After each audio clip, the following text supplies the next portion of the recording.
Bismillahirrahmanirrahim. Assalamualaikum warahmatullahi wabarakatuh. Magnet rezeki, satu sama terhubung.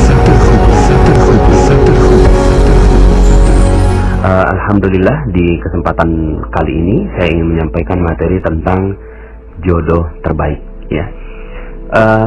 Materi ini nggak gampang, Bapak Ibu, ya. Saya menyampaikannya sampai harus berpikir ulang beberapa kali apakah saya harus menyampaikan atau tidak, tapi sepertinya memang ada hati nurani saya yang ingin tetap menyampaikan, karena ternyata kenyataannya adalah ada banyak sekali rezeki kita yang tertahan karena urusan jodoh ini. Jadi salah satu perisai yang sangat tebal dalam jiwa manusia adalah urusan jodoh, ya. Jadi mungkin kalau Anda ada yang merasa rezekinya seret, rezekinya tidak mudah gitu ya, mungkin bisa jadi salah satu jawabannya adalah materi jodoh terbaik ini. Sebelumnya saya ingin sampaikan bahwa ketika Anda menemukan materi atau mendengarkan materi ini, tolong untuk tidak melanjutkan kalau Anda belum mendengarkan materi-materi saya sebelumnya, ya. Jadi kalau Anda baru saja bergabung lalu kemudian Anda menemukan materi ini, jodoh terbaik, tolong sekali gitu ya, Anda stop dulu. Ini saya betul-betul minta tolong Anda ikuti dulu materi-materi yang sebelumnya, yaitu materi Law of Projection, landasan magnet rezeki, konsep dasar magnet rezeki, kemudian jeruk nipis, Paradox of Candy, cicak dan jerapah, ya, kemudian jendela buram, ya, dan satu paket dengan materi jodoh terbaik ini adalah sakinah selamanya. Jadi kalau Anda betul-betul baru melihat audio ini atau mendengarkan audio ini, tolong untuk di stop saja, kemudian Anda dengarkan audio yang lain, begitu ya. Kenapa? Karena ada beberapa hal yang memang harus saya sampaikan gitu ya, terkait dengan jodoh terbaik ini, tapi landasannya mesti sudah kuat terlebih dahulu, ya. Jadi mohon izin agar Anda bisa mendengarkan audio yang lain. Oke, Bapak Ibu, begini,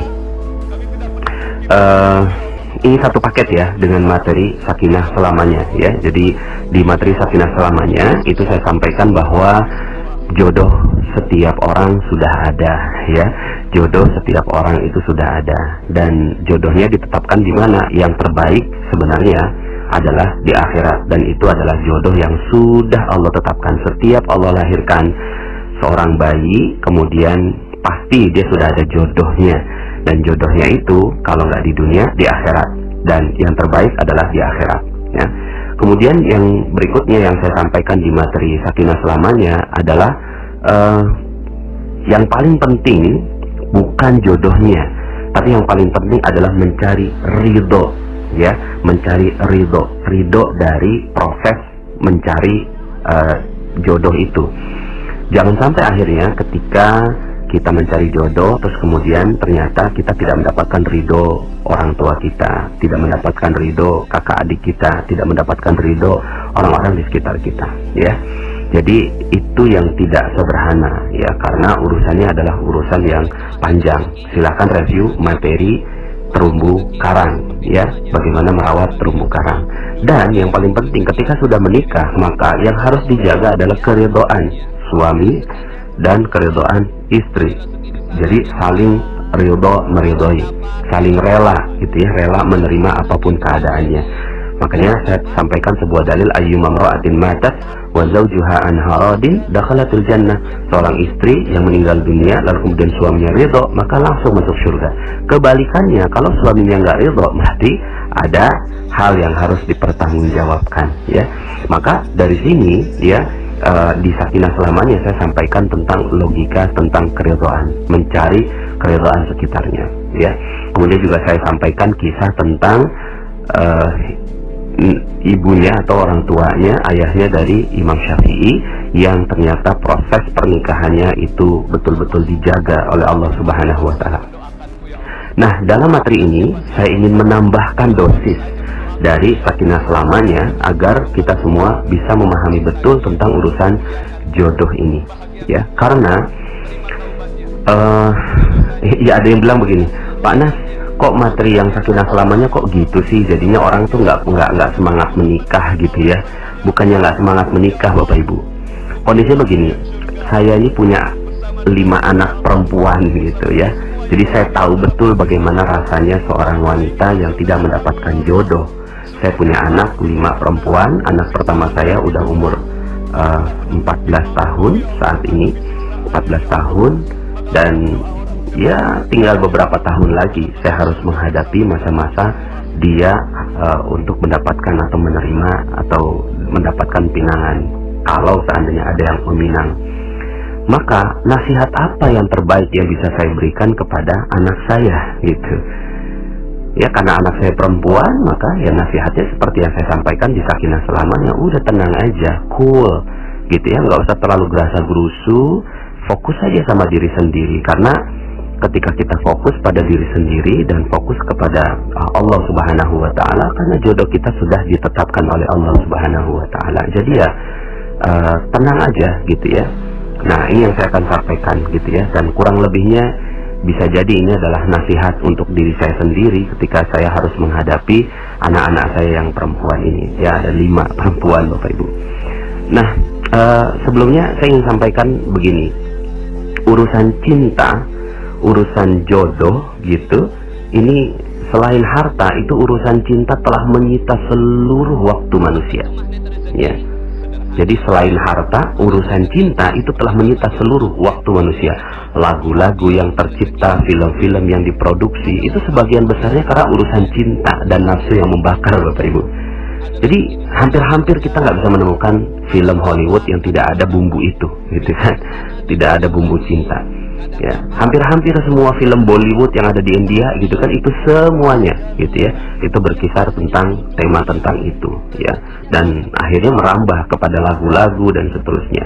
Nah, tapi ternyata Bapak Ibu, ini urusannya nggak sederhana. Urusan jodoh ini urusan nggak sederhana.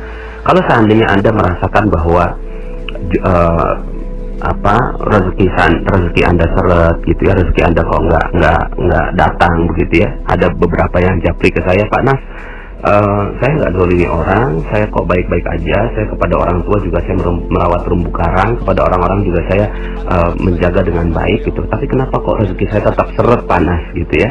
Ya saya kan memang nggak tahu apa-apa ya, makanya saya minta mereka untuk yang seperti ini langsung aja coba ke Garbu Tala gitu ya, untuk bertanya langsung kepada Allah. Tapi mungkin bisa jadi salah satu sebab rezeki kita seret karena urusan ini, Bapak Ibu, karena urusan jodoh gitu, karena urusan cinta. Kenapa begini? Bagaimana kalau seandainya ada seorang suami yang istrinya duduk dengan lelaki lain, dan ternyata lelaki lain itu pernah punya hubungan waktu SMA gitu ya, maka bagaimana perasaan sang suami? Perasaan sang suami pasti dibakar api cemburu, betul ya Bapak Ibu ya? Pasti itu adalah reaksi orang normal pada umumnya. Semuanya seperti itu, punya rasa cemburu, dan rasa cemburu ini luar biasa gitu ya. Itu bisa ditampakkan dengan wajah macam-macam, dengan kemarahan, dengan nendang apapun, dengan menghancurkan sesuatu gitu ya. Terus kemudian ya intinya api cemburu ini luar biasa, dahsyat gitu ya. Bisa jadi wanita itu kalau sang suami itu melampiaskan kemarahannya, bisa ditampar, bisa dilakukan KDRT dan seterusnya, Bapak Ibu ya. Nah, cuma pernahkah kita renungkan bagaimana kalau seandainya gitu ya Allah yang cemburu ya. Jadi kalau manusia saja cemburunya sudah demikian, bagaimana dengan cemburunya Allah Subhanahu wa Ta'ala gitu ya. Bagaimana jika Allah cemburu? Dan ternyata permasalahan Allah cemburu ini itu ada banyak sekali dalilnya, ada banyak sekali hadis yang menyebutkan tentang kecemburuan Allah Subhanahu wa Ta'ala. Kapan cemburunya Allah? Ya cemburunya Allah urusan-urusan cinta ini, gitu ya. Yuk kita renungkan beberapa dalil, gitu ya, yang berkaitan dengan ini. Dalam hadis riwayat Bukhari dan Muslim, sesungguhnya Allah pun cemburu dan orang yang beriman itu juga cemburu, gitu. Kecemburuan Allah yaitu jika orang mukmin melakukan apa yang diharamkan oleh Allah Subhanahu wa taala.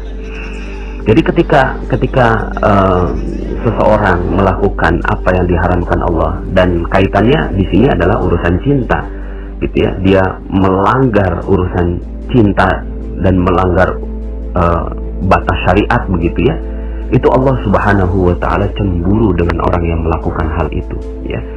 Kemudian dalam hadis yang lainnya Rasulullah SAW bersabda, tidak ada seorang pun yang lebih menyukai pujian daripada Allah, maka oleh karena itu dia memuji zatnya sendiri.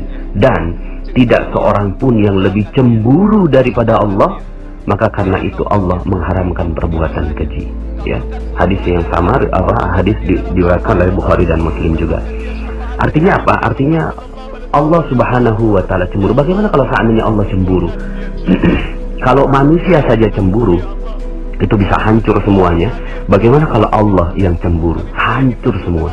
Dan kecemburuan Allah ini beribu kali lipat dibandingkan dengan kecemburuan manusia, ya, dengan cemburunya manusia. Ya, dalam hadis lain, tidak ada seorang pun yang lebih pencemburu daripada Allah Azza wa Jalla, gitu ya. Dan ini hadisnya juga riwayat Bukhari dan Muslim, ya. Hadis lain dari Abu Hurairah, seorang mukmin itu merasa cemburu, sedangkan Allah lebih besar lagi rasa cemburunya daripada orang mukmin tadi. Masya Allah, gitu ya. Bagaimana kalau seandainya Allah cemburu dalam urusan cinta ini, ya? Dalam urusan cinta, karena Allah yang tetapkan kita punya rasa cinta, Allah yang tetapkan kita punya rasa suka. Lalu kemudian ternyata urusan cinta ini, ya, urusan cinta ini dilampiaskan kepada sesuatu yang dilarang oleh Allah Subhanahu wa taala, ya. Dilarang oleh Allah Subhanahu wa taala. Nah, dalam keterangan hadis yang lain juga, Aisyah radhiyallahu anha itu meriwayatkan tentang kejadian ketika Rasulullah SAW menyampaikan tentang kasus cemburu ini, gitu Bapak Ibu ya.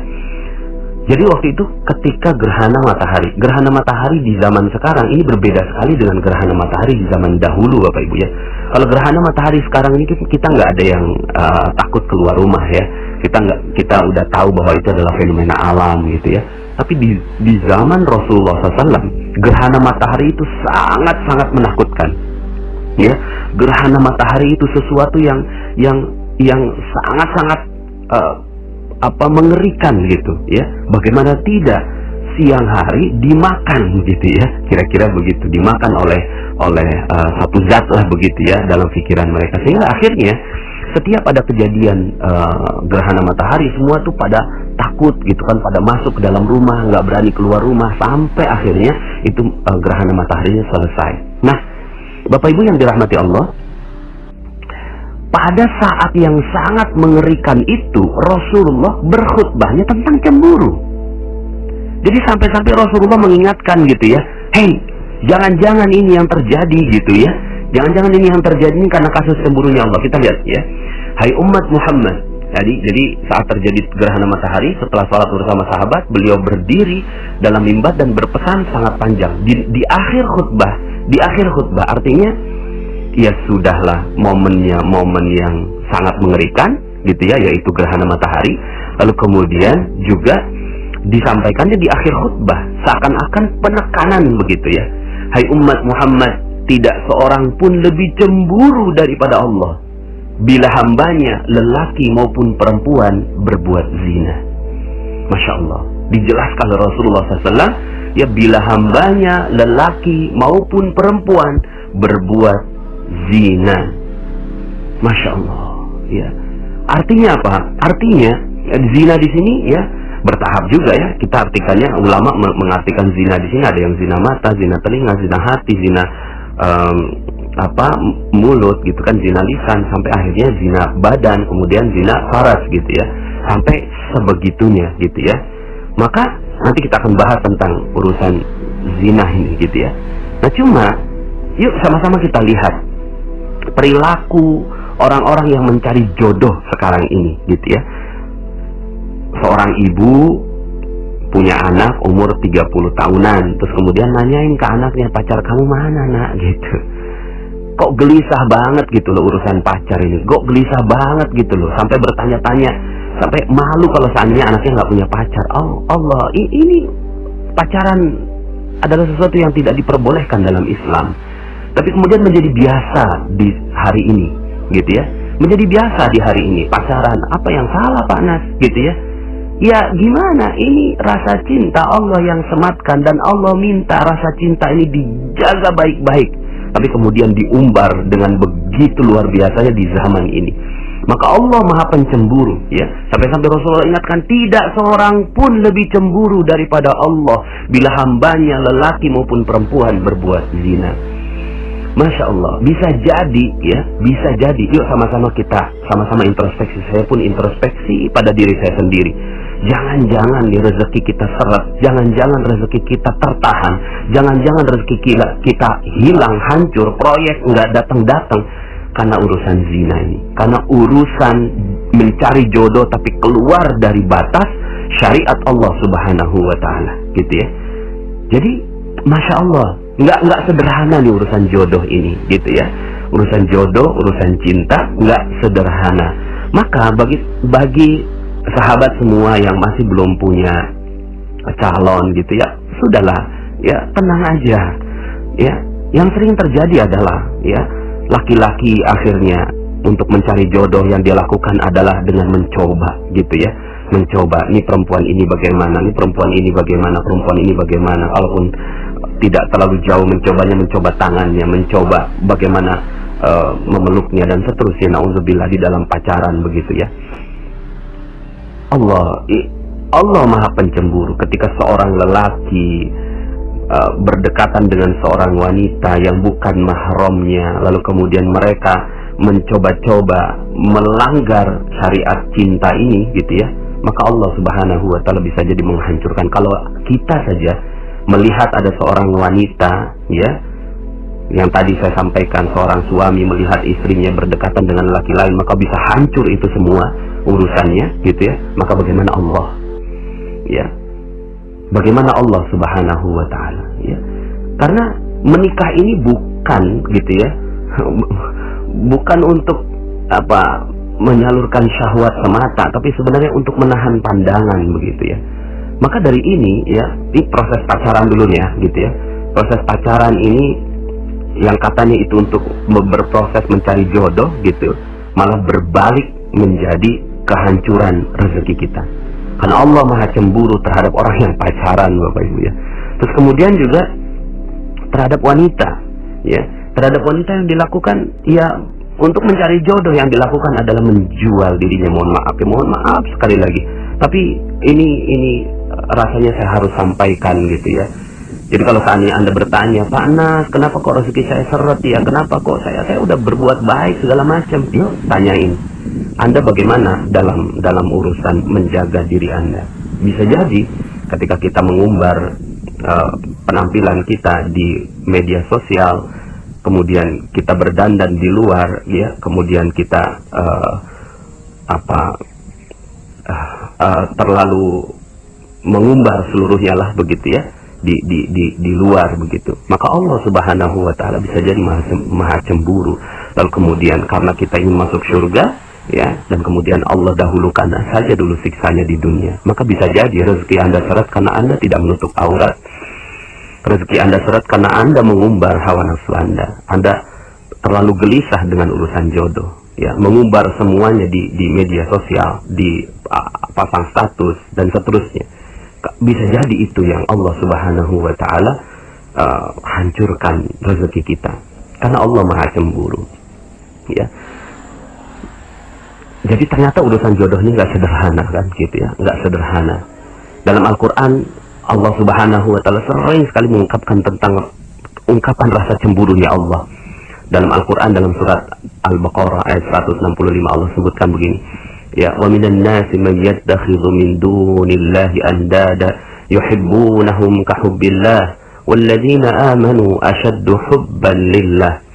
Di antara sebagian manusia ada orang-orang yang menjadikan sembahan-sembahan selain Allah. Sembahan-sembahan ini, ya, apa cirinya? Sembahan-sembahan ini, ya, kalau saya nggak nyembah, kalau saya nggak nyembah patung, kalau nggak nyembah ini, ciri sembahan ini adalah yuhibbunahum kahubbillah. Mereka mencintai selain Allah itu sebagaimana mereka mencintai Allah. Coba lihat lagu-lagu kita sekarang, gitu kan? Lagu-lagu yang ada yang dinyanyikan oleh sebagian besar kita, ya, tentang cinta semuanya urusannya, ya. Di mobil ingat kamu, makan ingat kamu, ya, minum ingat kamu, dan seterusnya. Padahal bagaimana kalau kita ya menyaksikan bahwa istri kita mengingat yang lain gitu. Tiba-tiba istri kita bersenandung gitu kan, istri kita naudzubillah, ya, istri seorang suami bersenandung gitu kan, di mobil ingat temannya, di ini ingat temannya ini. Bagaimana rasanya sebagai seorang suami? Cemburu sekali. Bagaimana Allah cemburu sekali ketika kok bisa ya dia mengingat yang lain selain aku. Walladzina amanu asyaddu hubban lillah. Sementara orang-orang yang beriman itu amat sangat cintanya kepada Allah Subhanahu wa ta'ala. Allah ungkapkan rasa cemburunya dalam ayat itu. Bisa jadi ya seluruh rezeki kita dihancurkan oleh Allah Subhanahu wa ta'ala karena urusan ini. Dalam Al-Quran juga, ya, dalam surat 9 ayat 24, ya, 9 ayat 24 Allah Subhanahu wa ta'ala berfirman, Qul in kana aba'ukum wa abna'ukum wa ikhwanukum wa azwajukum wa ashiratukum wa amwalun iktaraftumuha wa tijaratun takhshawna kasadaha wa masakinu tardawnaha ahabba ilaykum minallah wa rasulih wa jihadin fi sabilih fatarabbasu hatta ya'tiyallahu bi amrih wallahu la yahdil qaumal fasikin. Katakan, jika bapak-bapak, anak-anak, saudara-saudara, istri-istri, kaum keluarga, harta kekayaan yang kamu usahakan, perniagaan yang kamu khawatiri ruginya, dan rumah-rumah tempat tinggal yang kamu sukai, lebih kamu cintai daripada Allah dan Rasulnya, dan dari berjihad di jalan Allah, maka tunggu, fatarabbasu hatta ya'tiyallahu bi amrih, sampai Allah mendatangkan keputusannya, dan Allah tidak memberi petunjuk kepada orang-orang yang fasik. Masya Allah. Allah ancam, fatarabbasu, tunggu sampai Allah hancurkan, gitu ya, berikan peringatannya, gitu ya. Fatarabbasu hatta ya'tiyallahu bi amri, sampai Allah mendatangkan keputusannya. Bisa jadi seluruh rezeki kita habis karena Allah cemburu. Masya Allah, Allah cemburu sama kita. Ya, sementara ketika kita disebutkan asma atau nama dari calon kita, kekasih kita yang ada di dunia, maka bergetar hati kita. Tapi bagaimana dengan ketika disebut nama Allah? Allah sebutkan, nih ya, coba innamal mu'minun idza dzukirallahu wajilat qulubuhum. Sesungguhnya orang-orang yang beriman ketika disebut nama Allah maka bergetar hatinya. Ya Allah. Ternyata enggak sederhana urusan ini Bapak Ibu ya. Padahal Allah sendiri yang sudah jadikan ujian buat kita. Zuyyina linnasi hubbus syahwat minan nisa. Dijadikan indah pada pandangan manusia kecintaan kepada apa-apa yang diingini. Wanita, anak-anak, harta, emas, perak, kuda pilihan, dan sawah ladang, dan seterusnya. Ya. Jadi Bapak Ibu yang dirahmati Allah Subhanahu wa ta'ala, sahabat-sahabat semua, rekan-rekan semua, ternyata nggak sederhana. Dan ini nasihat diri saya, juga nasihat untuk anak-anak saya yang saya ingin katakan kepada mereka, gitu ya. Cuma belum dapat momennya nih ke anak saya yang pertama terutama. Hati-hati urusan cinta ini. Hati-hati urusan cinta. Karena bisa Allah hancurkan seluruhnya. Allah hancurkan seluruh rezeki kita. Kalaulah kita saja cemburu kepada manusia bisa hancur semuanya, bagaimana Allah cemburu dengan kita. Lalu apa yang harus kita lakukan, gitu ya? Pertama, bagi para lelaki, gitu ya, bagi para lelaki, menikahlah, gitu ya. Menikah ini bukan untuk dijadikan mainan, gitu. Menikah ini bukan untuk dijadikan mainan. Ada rasa cinta, gitu kan, di dalam hati. Kok senang sekali sama wanita itu. Ayo kalau berani langsung datang orang tuanya. gitu. Datangi orang tuanya dan jangan sekali-kali kita hancurkan segelnya. Jangan sekali-kali kita keluar batas dari syariat. Datangi orang tuanya. Lalu kemudian ya kalau Anda berani langsung menikah saja gitu ya. Ini yang perlu dilakukan gitu ya. Dan itu untuk apa? Untuk menahan pandangan agar kita tidak tidak melanggar syariat Allah Subhanahu wa taala gitu ya. Dan bukan untuk mengalihkan cinta dari cinta kepada Allah menjadi cinta kepada istri, tidak juga gitu ya. Tapi istri adalah partner kita untuk sama-sama mendapatkan cinta dari Allah Subhanahu wa taala. Jadi jika sudah tidak sanggup menahan syahwat, menikahlah gitu kan. Menikahlah sebagaimana anaknya Ustadz Arifin Ilham umur 17 tahun sudah menikah. Masya Allah. Dan ternyata ada banyak sekali bukti gitu ya, kenapa rezeki Allah diberikan kepada mereka yang nikahnya muda gitu. Jadi yang nikah muda ini Allah kasih rezeki. Kenapa kok Allah kasih rezeki ya? Karena Allah juga yang kasih sumpahnya gitu ya di dalam Al-Qur'an gitu ya. Dalam surat An-Nur ayat 32, wa ankihul ayama minkum was-salihina min ibadikum wa imaikum iyakunu fuqara yughnihimullahu min fadli wallahu wasi'un alim. Dan kawinkanlah orang-orang yang sendirian di antara kamu dan orang-orang yang layak berkawin dari hamba sahayamu dan yang lelaki dan hamba sahayamu yang perempuan.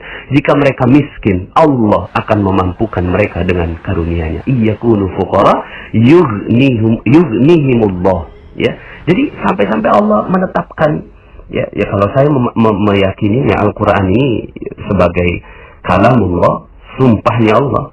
Jadi ketika Allah katakan Allah akan kayakan, maka ini menjadi sumpahnya Allah. Maka nggak usah khawatir, jangan nunggu sampai terlalu banyak dosa yang kita lakukan. Kalau udah mulai ada syahwat, ada udah mulai punya kemampuan untuk itu, segera saja. Dan ternyata di sini urusan menikahkan ini bukan urusan si orang yang mau menikah, tapi urusan keluarganya yang bertanggung jawab agar tidak ada dosa di antara mereka.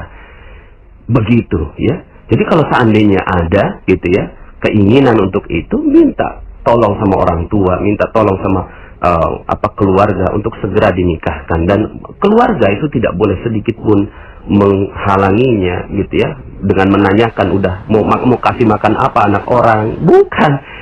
Ya, ini urusan menjaga agar matanya tidak melihat yang diharamkan, agar farajnya terjaga, agar telinganya tidak mendengarkan yang syahwat dan seterusnya. Ini untuk laki-laki. Jadi ya untuk lelaki ya segera menikah kalau seandainya memang sudah ada keinginan dan kecenderungan ke sana. Kalau nggak sanggup, puasa gitu ya. Dan betul-betul dijaga agar jangan sampai Allah Subhanahu wa taala cemburu dengan segala rasa cinta yang dititipkan kepada Anda wahai lelaki ya. Kemudian pada yang wanita ini harus hati-hati betul gitu ya. Yang harus dilakukan, dan ini kita hidup di zaman di mana wanita sepertinya mudah saja mengumbar semuanya gitu ya. Karena budaya itu mudah sekali masuk ya. Anda silahkan dengarkan kembali audio saya, lain ladang lain ilalang. Budaya mereka berbeda sekali gitu ya. Mereka mau pamer aurat sebuka-bukanya dan seterusnya, bisa kok dikasih kekayaan sama Allah karena Allah Maha baik gitu. Tapi nanti di akhirat gitu kan mereka akan dihancurkan sehancur-hancurnya oleh Allah Subhanahu wa taala. Maka kita nih wanita gitu ya, yuk sama-sama jaga gitu, jaga betul-betul auratnya, jaga betul-betul kehormatannya gitu ya. Lebih baik sudah berada di rumah gitu ya. Kalaupun seandainya keluar rumah tidak terlalu mengumbar gitu ya penampilannya dan seterusnya gitu ya. Jadi dijaga betul, jangan sampai Allah cemburu ketika kita sang wanita ini keluar rumah ya. Jaga betul gitu ya. Dan bukan hanya keluar rumah tapi juga keluar status gitu ya. Dan ini yang sering terjadi di status Facebook dan seterusnya gitu ya. Kemudian kalau ya datang seorang lelaki yang ingin melamar, ini ada panduan dari Rasulullah SAW. Idza ja'akum man tardawna dinah wa khuluqa fankihuh illa taf'alu takun fitnatun fil ardi wa fasad. Kalau ada lelaki yang sudah engkau ridhoi, ya, dinah wa khuluqah, dinnya, agamanya, dan akhlaknya, gitu, fankihu, langsung nikahin aja. Jangan mikir dua kali, ya. Kok saya nggak terlalu cinta sama dia. Cinta urusan nomor 12. Yang penting sekarang ini jagain cintanya Allah. Jagain. Kalau udah datang gitu ya, itu nggak boleh ditolak gitu ya. Nggak boleh ditolak, ya. Jadi kalau seandainya ditolak, ya boleh-boleh saja ditolak, tapi ada alasannya karena apa? Dinah wa khuluqah. Ya, dinnya dan akhlaknya. Kalau nggak suka dengan, oh maaf kok saya nggak suka dengan akhlaknya, ya, itu alasannya. Hanya itu alasannya. Tidak boleh ada satupun alasannya karena hartanya. Kenapa? Allah Subhanahu wa ta'ala maha cemburu kepada mereka-mereka yang berbuat demikian. Makanya Allah tantang gitu ya. Illa taf'alu, kalau nggak dilakukan, takun fitnatun fil ardi wa fasad, akan terjadi ya fitnah di muka bumi dan kerusakan. Itu yang terjadi mungkin sekarang ini, rezeki kita terbatas dan seterusnya. Karena itu kita sering-sering menolak lelaki-laki yang datang pada kita, karena kita yang kita ukur adalah hartanya, bukan dinah wa khuluqah, bukan dinnya, bukan akhlaknya. Nah, ketika sudah dapat gitu ya, sudah memiliki suami, jaga baik-baik gitu ya. Jaga baik-baik, arahkan kepada Allah, jangan sampai akhirnya gitu ya. Itu juga belum tentu jadi jodoh juga kok gitu ya. Jadi jodoh ini apa ya? Belum tentu. Makanya kalau kata Allah, inna min azwajikum wa auladikum aduwwan lakum fahzaruhum, maka kata Allah begitu. Sesungguhnya min azwajikum, dari istri-istri kalian dan anak-anak kalian, musuh bagi kalian. Tuh, Allah nggak sebut jodoh, Allah sebutnya musuh. Kenapa? Karena Allah bisa jadi cemburu setelah menikah, seorang lelaki jadi sibuk sama istrinya, kemudian ketika dipanggil azan nggak datang ke masjid. Allah maha cemburu terhadap yang demikian. Kok bisa? Gitu. Maka hati-hati ya. Wanita yang telah memiliki suaminya, jangan sampai ditahan itu suaminya untuk melakukan syariat-syariat Allah Subhanahu wa ta'ala. Lepaskan mereka untuk bertemu dengan Allah Subhanahu wa ta'ala ya. Jadi kalau itu yang dilakukan, bisa jadi Allah menjadi musuh sang wanita ini gitu ya. Jadi jangan sampai akhirnya itu yang terjadi. Ya sudah ya. Hubungan ini suami istri ini adalah partner gitu ya, partner untuk saling menjaga. Seorang suami ya, seorang suami yang meminta kepada istrinya karena syahwatnya menggebu, langsung dipenuhi gitu ya. Seorang istri gitu ya, itu tidak boleh sedikit pun menahan suaminya untuk beribadah kepada Allah Subhanahu wa ta'ala. Ketika suaminya berbuat maksiat, ketika suaminya berbuat zalim dan seterusnya, sudah fokus aja. Berarti mungkin belum jodohnya, tapi nggak usah cerai juga gitu ya. Kalau kecuali memang sang suami memutuskan talak dan seterusnya. Nah, kalau ini yang terjadi, ya sudah. Yang dijaga cinta terhadap apa? Yang dijaga adalah cinta terhadap Allah Subhanahu wa ta'ala, agar Allah tidak cemburu. Itu yang mesti dijaga dengan baik-baik gitu ya. Nah, kemudian ya, kalau benar-benar ya belum menikah ya, belum menikah, hati-hati. Satu, ya kalau Anda belum menikah, satu, fokus saja sama Allah Subhanahu wa ta'ala. Allah adalah zat terbaik yang siap memberikan jodoh Anda yang terbaik gitu. Jadi ya sudah, fokus saja sama Allah, nggak usah cari-cari yang lain, nggak usah terlalu sibuk mikirin jodoh, apalagi wanita. Udah gitu, udah duduk aja, udah nanti juga akan datang sendiri itu jodohnya gitu. Allah yang akan tentukan jodoh buat Anda. Buat yang laki-laki ya, kalau belum menikah ya hati-hati ya, jangan sampai akhirnya tercebur dalam perbuatan-perbuatan yang dilarang oleh Allah Subhanahu wa ta'ala.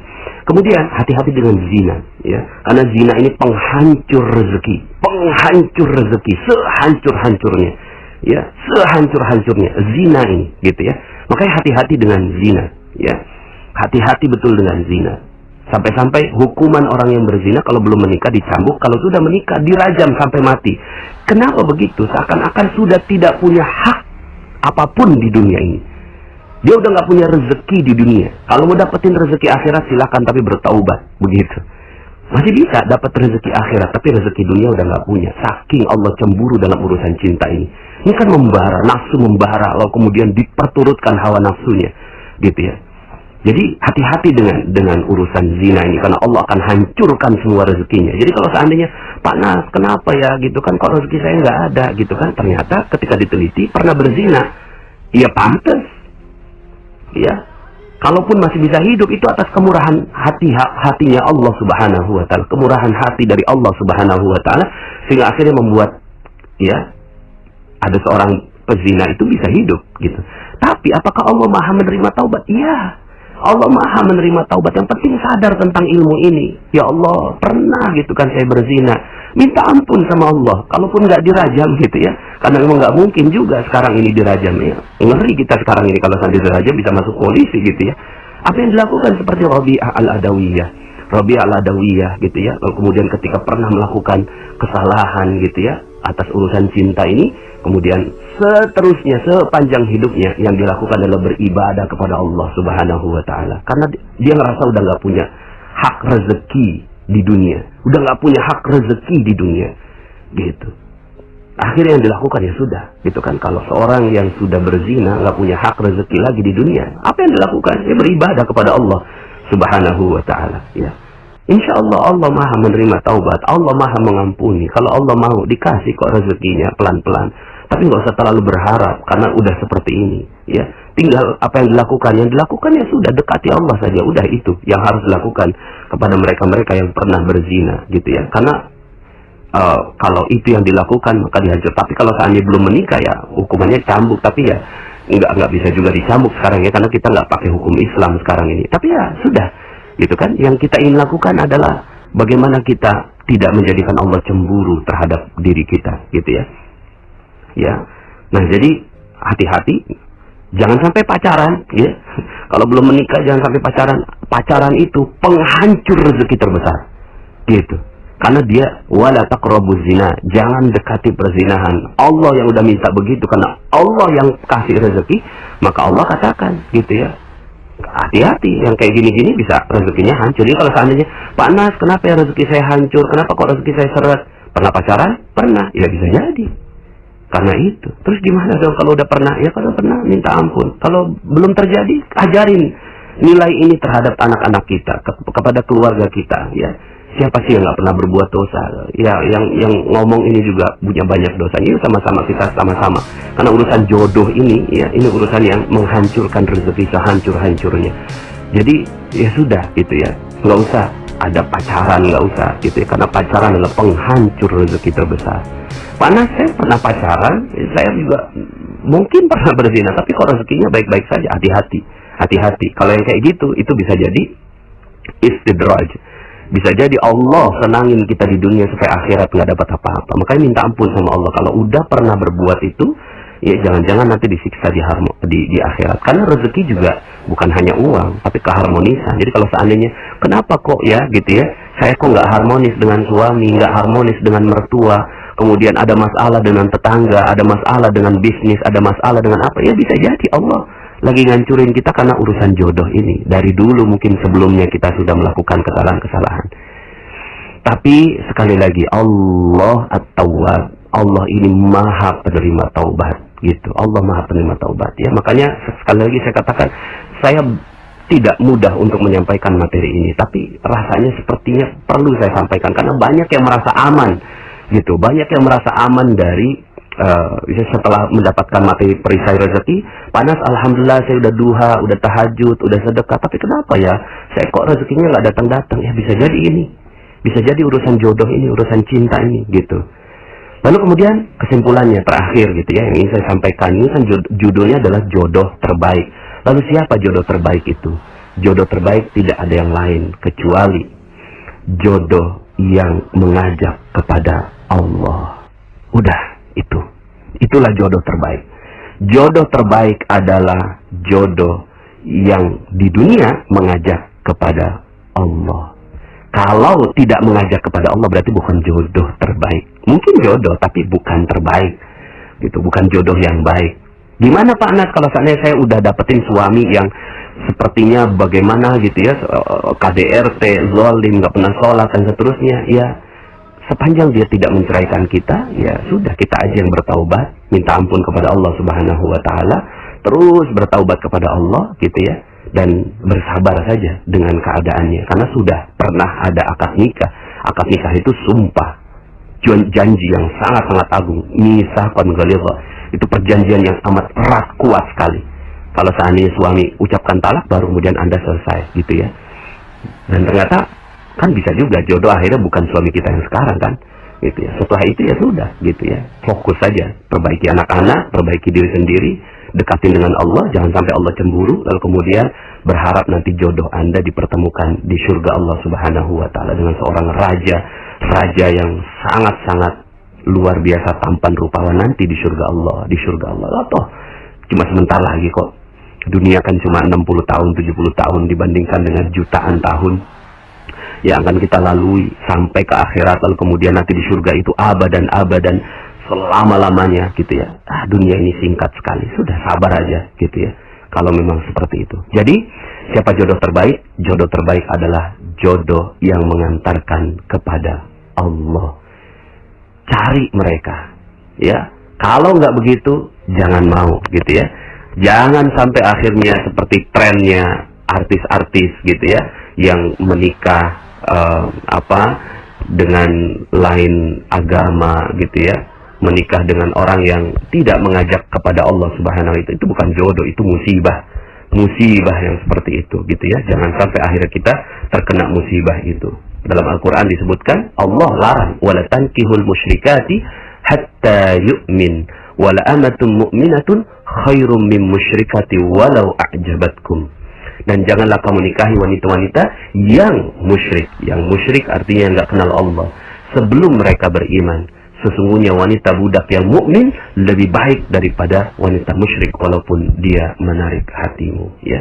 Jadi Bapak Ibu, ya, adik-adik, sahabat semua, rekan-rekan, yuk kita hati-hati dalam urusan jodoh ini. Karena ternyata urusan jodoh inilah salah satu perisai rezeki yang besar. Kita fokuskan saja cinta kepada Allah Subhanahu wa Ta'ala, dan semoga Allah Subhanahu wa Ta'ala buka rezeki kita.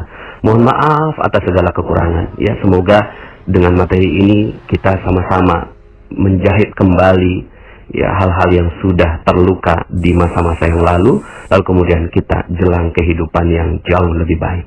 Bisa jadi Allah lupakan semuanya. Seperti materi saya, cacat yang sempurna. Siapa sih yang nggak punya cacat? Siapa sih yang nggak pernah punya salah? Ya, maka Anda bisa dengarkan kembali materi cacat yang sempurna. Lupakan semuanya, fokus kepada masa depan. Yuk sama-sama kita rapihkan masa depan kita. Kalau sekarang ini rezeki kita berat, rezeki kita seret, rezeki kita tidak ada, wajarlah, ya. Memang kita pernah membuat Allah cemburu. Sekarang jalin lagi hubungan dengan Allah, jalin lagi hubungan dengan Allah. Kita datang pada Allah selangkah, Allah datang 1000 langkah. Jika kita datang kepada Allah dengan berjalan, Allah datang dengan berlari. Masya Allah. Mudah-mudahan Allah dekati kita. Terima kasih, mohon maaf atas segala kekurangan. Bagi teman-teman yang belum subscribe dan baru saja menemukan channel ini, silahkan subscribe. Insya Allah Anda akan mendapatkan materi-materi yang terbaik dari channel ini. Insya Allah Anda adalah makhluk yang ajaib. Tinggal kita sempurnakan faktor-faktornya. Dan insya Allah dalam video-video berikutnya kita akan lanjutkan materi ini sampai Anda menemukan potensi terbesar diri Anda dan menjadi makhluk ajaib sebagaimana yang Allah Subhanahu wa Ta'ala inginkan untuk Anda. Sampai jumpa. Assalamualaikum warahmatullahi wabarakatuh.